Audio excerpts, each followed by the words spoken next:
What's up, family? Welcome back to another legendary reaction video. Let's get it. Kemp will run across midcourt, dribbled by Johnson to the gut. A thundering overhead slam! What a play! This is a popular person that every rapper uses in a rap song. Shawn Kemp. Holy cow! Shawn Kemp.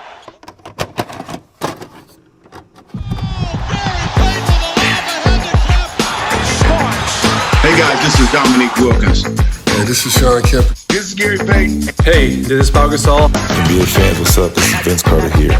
Hey, what's up? This is Matt Barnes. If you're an old school NBA fan like I am, make sure you check out the Basketball Time Machine with my man Shawn David. Hey guys, what's good? Welcome back to the Basketball Time Machine. My name is Shawn David. Thanks for tuning in. Let's talk some old school NBA basketball. In today's episode, I want to take a look at NBA legends giving their opinion about how good Shawn Kemp, the Rayman, was, and I did my best to find some clips that you hopefully haven't seen before, so a lot of new material and some classic clips that you probably haven't seen. Anyway, before we get into it, let me ask you guys for a small favor. Please check out the clip of today's sponsor. Today's video is brought to you by Skillshare. Skillshare has thousands of online classes and members in more than 150 countries.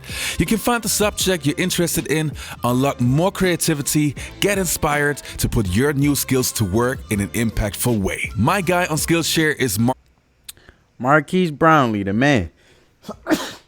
Excuse me, family. Shout out to him. Brownlee, and I was truly blown away by his class on achieving YouTube success. And yes, I can't complain about the size of my channel, but I'm always looking for ways to improve myself and get better. A really cool feature is that viewers can leave little notes on different parts of the video to help you to retain key pieces of information. I can certainly use context of the stats I quote, and I always try to keep my tone on a personal level. Now, more and more people are creating their own careers, and Skillshare is the perfect way to start yours. Invest in yourself this holiday season. Take advantage of Skillshare's best deals of the year. For a limited time only, use my link to get 50% off your Skillshare subscription. This isn't like other Black Friday sales you're seeing. It's not about consumption. This is about you and your passion. So what are you waiting for? Start your creative journey with Skillshare today.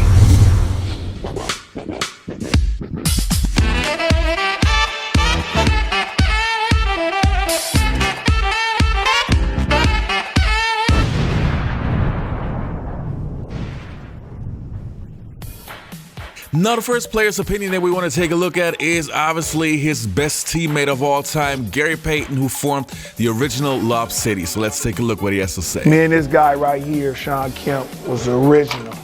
It was always a chemistry between us two. You know, and then I just started telling him, you know, we have to hang out a little bit more, do the things that we needed to do to become as one. And I think off the court stuff, you have to get an off the court balance, because when you're on the court, it takes time for you to get that chemistry. It takes time. But when you're off the court and you become a brotherhood, you know what the next person does. And then. So I feel like them learning each other and being around each other more, basically, you already know what type of, that's like you living with someone, your girlfriend, your boyfriend. You learning them and actually paying attention to them, you know how they're going to react to certain things, right? I feel like he's saying the same thing in terms of it makes the instinct more, their instincts more stronger in regards of the movement within each other, where they can be a sync as they move the ball and cut and transition, freelancing across the floor and you know, playing the game of basketball. All of a sudden, when I'm coming down and he know I got a steal, and he know I'm about to steal a basketball, and he'll be like, hoo, hoo, hoo. And I know he right there. And then all of a sudden, if I made another steal, I know he was gonna keep running. He always was running, and I knew he was somewhere. So I knew it. And it was like a feeling.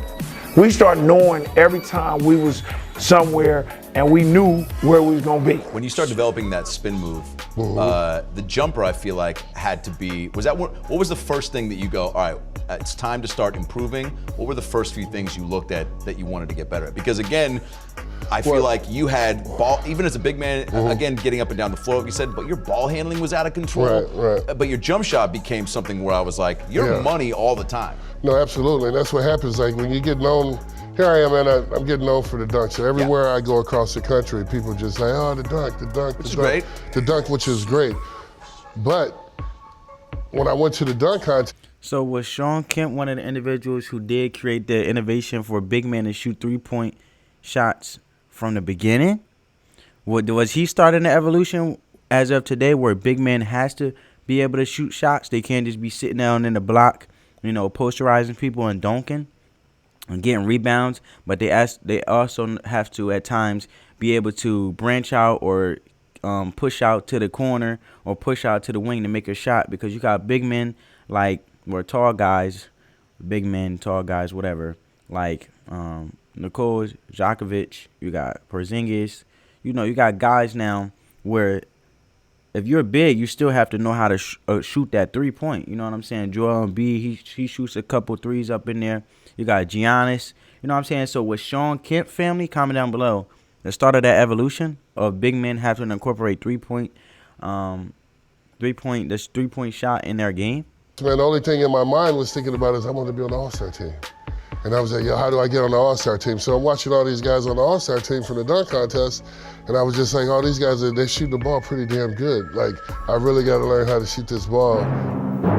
As he attracted crowds in high school with his sensational style, Shawn still has the rare ability to grab his audience. So he incorporated a 3-point shot. He's a highlight film. If you really sit there and watch him long enough, he's going to do something spectacular every game. On the break, here comes Kemp. Oh, it floats high into the air. Here comes the runaway slam jam, a thundering jam. Oh, how about that for a solo? Gets back to Kemp. Look at that jam. The excitement that he brings is something extraordinary, I think, because you could sense it early on in his career at the Garden when he dribbles and just busts right into the lane, double pumps back to the basket, and whack! Oh my gosh! Holy smoke! Here's Kemp again. What a move! I felt like commentary back then is way better than it is today. His rookie year, we was at home in Seattle, and he jumped from one side of the lane, and he cocked it and brought it all the way back to the other side of the lane. Oh, what a thundering reverse baby cradle right-handed jam! And we were on the bench like, damn, did you see that? Kemp's got it on the break, sets up, goes airborne, and mashes it home with a right. My man like bungee jumping with the ball. We'll take it in full stride, and with two hands. What's going on? Point out. No, Hey, the old Coliseum. I see what's going on. Man, Okay, hey, that's what it was going down, and that, Yeah, it was going down that that's good stuff Coliseum. right there, bro. Come on, man, hands up. What we Yeah. got? Oh, see, AQ, he was one of the rare ones that could jump off 1 or 2 feet. It didn't matter with him. Just throw it up there. And then he was Nerf hooping it before they knew what Nerf Yeah, hooping that- it was. He was dunking that thing like a Nerf hoop. Look at Look, oh! look, 2 hands for safety. Gave him the swag sauce at the end of it. He bring that sauce to it. Oh, my wait, watch your head, Rick Fox. Oh, Yeah, my man brought the shaky exaggeration to hang on that run. man. Oh, look, that's the Nerf hoop. That's the Nerf hoop action. Look. Hey, do you know how you can just throw it? Look at us. Look. Hey! Oh, my God. You hit a reel?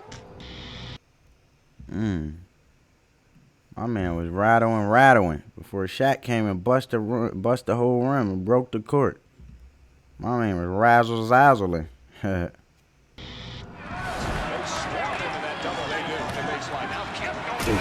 Oh my goodness. Like a flying cricket in these streets.